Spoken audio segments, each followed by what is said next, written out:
अस्सलाम वालेकुम दोस्तों, क्या हाल चाल है। अच्छा जी, association of expatriate worker recruitment office एक नई बॉडी जो है तश्कील दी जा रही है। आप इसको ये कैसे एक नया डिपार्टमेंट या इदारा जो है वो बनाया जा रहा है जो गैर मुल्कियों को ओमान में जो हायर किया जाता है वर्कर्स को, उनके पूरे प्रोसेस को जो है देखेगा, मॉनिटर करेगा और अपनी गाइडलाइंस और मज़ीद बेहतरी से बेहतरी यानी जो भी ज़रूरी इक़दाम है वो करेंगे।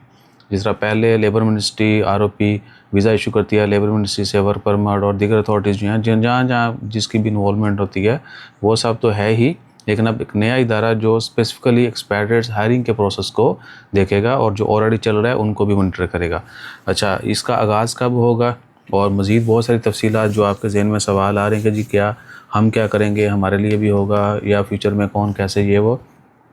आप सबको साइड पे रख दें। फिल वक्त सिर्फ बात हो रही है एडमिनिस्ट्रेशन लेवल की, गवर्नमेंट लेवल की, कि जी ओमान गवर्नमेंट ने एक नया दायरा बनाने का ऐलान किया है जो अभी थोड़ा आगे चल के आपको बताते हैं। जी decision stipulate that the new civil association will operate under the name, यानी इदारे का नाम होगा association of expatriate worker recruitment office, और ये ओमान सिविल एसोसिएशन लॉ के अंडर जो है ये काम करेगा। और जो की ऑब्जेक्टिव्स हैं जी इस एसोसिएशन की वो ये हैं: regulate and standardise recruitment practice in coordination with the government bodies. ये इदारा जो है गवर्नमेंट बॉडीज़ के साथ जो बाकी कंपनीज़ हैं, बाकी इदारे हैं गवर्नमेंट के या इंडिविजुअल कोई भी एंटिटी है उनके साथ मिलके जो है जो ओमान में बाकी मुल्कों के लोग जिनको हायर किया जाता है स्पेशली वर्क वीज़ाज़ के ऊपर, उनकी ओवरऑल रिक्रूटमेंट के प्रोसेस को जो है वो स्टैंडर्डाइज करेगा। मज़ीद जो है कह लें कि आने वाले दिनों में चीज़ें थोड़ी प्रायोरिटाइज हो रही हैं, ऑर्गेनाइज होने जा रही हैं और टफ टाइम भी आएगा, सुनते जाए जे। Protect the principal of ethical recruitment in line with the basic law of the state and national legalization. तो ओमान के स्टैंडर्ड्स और बाकी कह लें कि लॉ के मुताबिक इसको कैसे हायर करना है ये सारी चीज़ें डिसाइड की जाएंगी। हायरिंग प्रोसेस जो है वो बेहतर बनाया जाएगा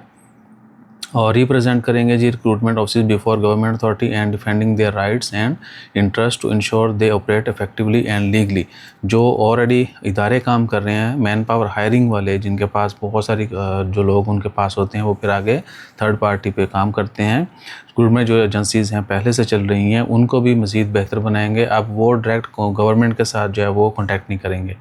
यानी किसी भी हायर एजेंसी का कंपनी का मसला है कोई, वो इस इदारे को जो है रिपोर्ट किया जाएगा, ये इदारा सब कुछ सॉर्ट आउट करेगा और आगे फिर जो है चीज़ों को बेहतर बनाएगा ताकि जो गवर्नमेंट को डायरेक्ट जो है इन तमाम टेंशनों से दूर रखा जाए और बेहतर से बेहतर काम से कम वक्त में या ऑर्गेनाइज़ करके चीज़ें जो हैं वो सॉर्ट आउट की जाएँ। किसी का कोई मसला भी है तो पहले इस इदारे पे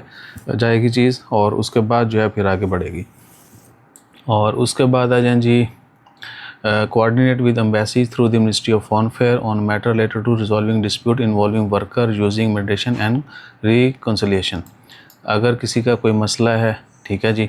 कोई मामलात किसी के भी हैं लेबर के कंपनी के एक दूसरे के साथ, तो ये सारी चीज़ें जो हैं वो देखेंगे। एम्बेसीज़ के साथ भी इदारों के साथ ये लोग जो हैं वो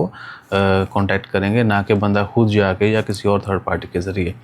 तो ये स्पेशल बॉडी के ये सारे काम हैं। और उसके बाद आ जाए जी cooperate with the competent authority to eliminate unlicense recruitment office. और यही इदारा जो है ये वाला ये रेलिवेंट अथॉरिटीज़ के साथ कोऑपरेट करेगा उन तमाम ऑफिस को, उन तमाम इंडिविजुअल्स को जो किसी भी किस्म का अनलाइसेंस एक्टिविटी परफॉर्म करते हैं रिक्रूटमेंट के लिए या प्रॉपर हायरिंग नहीं होती, या जिस तरह पहले था कि जी किसी का कोई मसला मसाइल है तो ये सारे पहले ये सॉर्ट आउट करेंगे और उसके बाद अगर कोई गिल्टी होता है, कोई बगैर लाइसेंस के या बगैर अथॉरिटी के कोई भी एक्टिविटी परफॉर्म कर रहा होता है तो ये उसको एलिमिनेट करेंगे। यानी जो फेक एजेंट ये वो सारा सिलसिला जो है वो ख़त्म होने जा रहा है। Support effort to bring suitable worker, अब ये आती है एंड वाले, ठीक है जी, एंड यूज़र की बात। Support efforts to bring suitable worker to Oman, approving and documenting memorandum of understanding with labor exporting countries, and expanding recruitment channel to include multiple nationality with proper government and diplomatic approval। अब ये इदारा ये भी decide करेगा कि किस तरह जो है वर्कर्स को चूज़ करना है। यानी लेट्स सपोज ओमान में कोई काम है तो ये डिसाइड करेंगे उनके स्टैंडर्ड्स कि जी इस काम के लिए, इस जॉब नेचर के लिए इस तरह का स्टैंडर्ड है, जो वर्कर है उसका ये बैकग्राउंड होना चाहिए, ये उसकी ओवरऑल कंडीशन होनी चाहिए। और उसके बाद फिर ये नहीं कि एक ही मुल्क से दुनिया के मुख्तलिफ मोर यानी नेशनलिटीज़ को ऐड किया जाएगा, और गवर्नमेंट के साथ डिप्लोमेटिक जो हैं एम्बेसीज जो हैं इधर लोकल, उनके साथ जो है वो तावन होगा, उनके साथ बैठ के डीलिंग होगी, बातचीत होगी, और उन्हीं के ज़रिए सारी फिर हायरिंग होगी। जिस तरह अब इधर ये शायद फ़िलहाल तो नहीं कह सकते, लेकिन बहुत सारी एडवांस कंट्रीज़ जो हैं उनके जिस तरह पाकिस्तान के भी एग्रीमेंट हैं, इवन के रोमानिया के साथ हैं, साउथ कोरिया है, जापान है, स्किल्ड वर्कर जो जाते हैं, ठीक है। तो इस लेवल का जो है वे काम भी करेंगे, तो उन मुल्कों से मैन पावर लाएंगे, लेकिन प्रॉपर चैनल के ज़रिए, ठीक है, ताकि उनके मसाइल भी कम हो और इधर आके भी हो। और the association will be manage by board of directors consisting of 12 members serving a 2-year term, यानी बोर्ड ऑफ डायरेक्टर्स जो हैं इनके होंगे, और उन एक बंदे की जो है टर्म वो 2 साल होगी, यानी जो लोग काम करेंगे वो 2-2 साल के लिए भर्ती हुआ करेंगे। मेंबर विल बी री इलेक्टेड फॉर 1 एडिशनल टर्म, यानी 2 के लिए आप काम करेंगे और उनकी सिलेक्शन होगी, और एडिशनल 2 साल के लिए भी अगर वो सिलेक्ट हो जाते हैं तो वो काम करेंगे। और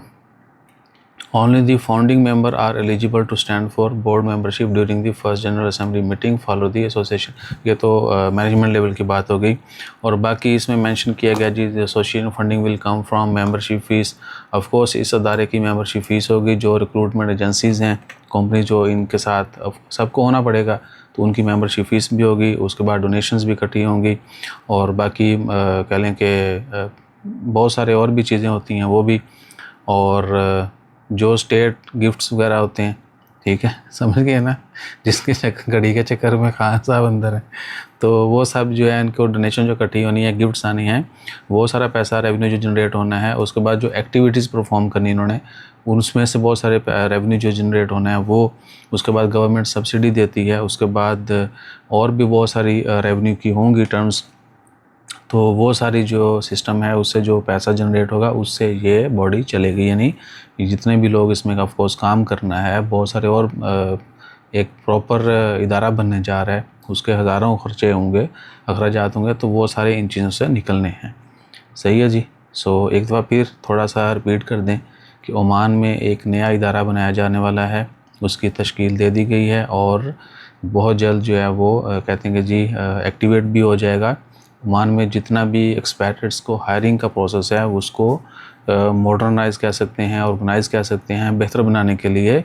और डायरेक्ट गवर्नमेंट से जो मामलात हैं वो नहीं होंगे, फिर इस इदारे के ज़रिए सारा कुछ होगा।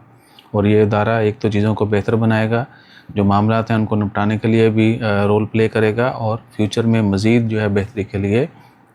काम करेगा, और मज़ीद नेशनलिटीज़ को और मज़ीद लोगों को जो आएंगे उनको जो है प्रॉपर एक चैनल के ज़रिए हायर किया जाएगा। ऐसे नहीं कि जी वीज़ा बेचा या वीज़ा देता तो लेके आगे बगैर किसी वैल्यूएशन के, तो ये स्टैंडर्ड्स मेंटेन करेंगे कि इन स्टैंडर्ड्स के तो ऊपर अगर बंदा पूरा उतरता है तो वो है। अब एक चीज़ जो है वो है जी कि एजुकेशन, जेड़े बच्चे पढ़ रहे हैं पाकिस्तान या कितने भी, उनके लिए लाजमी है कि एटलीस्ट बैचलर डिग्री तो होवे। और टेक्निकल काम अगर आप करना चाहते हैं तो अभी से डिसाइड कर लें भाई, साथ आपने कोई डिप्लोमा कर लेना या मेन डिग्री ही वो करें। टेक्निकल स्किल्स जो हैं वो लाजमी होने चाहिए। और बाकी जो नहीं पढ़ा लिखा उसके पास भी टाइम है, अगर उसने फ्यूचर में कहीं बाहर निकलने का इरादा है या करना है, या पेरेंट्स के प्लान है कि जी मैं बच्चा थोड़ा बड़ा हो जाएगा तो ये करा देंगे, वो बाहर भेजेंगे, उनके लिए भी लाजमी है कि भाई अभी से कोई ना कोई नेशनल लेवल पे बहुत सारे इंस्टीट्यूट्स हैं। अब टेक्निकल प्योर लेबर से हट के कुछ ना कुछ स्किल तो हो आपके पास, बेशक वो आपको लगे कि जी फिल वक्त काम नहीं है, लेकिन कुछ ना कुछ आपको टेक्निकल जो है ना आप में स्पेशलिटीज़ होनी चाहिए, तो सीखें। ठीक है जी। बाकी जैसे कोई मज़ीद अपडेट आएगी फ्यूचर में इससे रिलेटेड वो भी शेयर करेंगे। जज़ाकल्लाह, अल्लाह हाफ़िज़।